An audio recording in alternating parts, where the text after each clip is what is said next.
You ask Tiger to solve. This deals with linear equations with one unknown. The final result is q equals -48. Let's solve it step by step.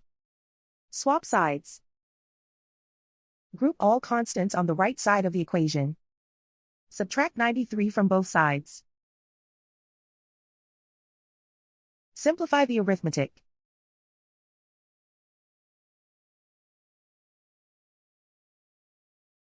Isolate the q. Multiply both sides by 8. Group like terms. Multiply the coefficients. Simplify the fraction. Simplify the arithmetic.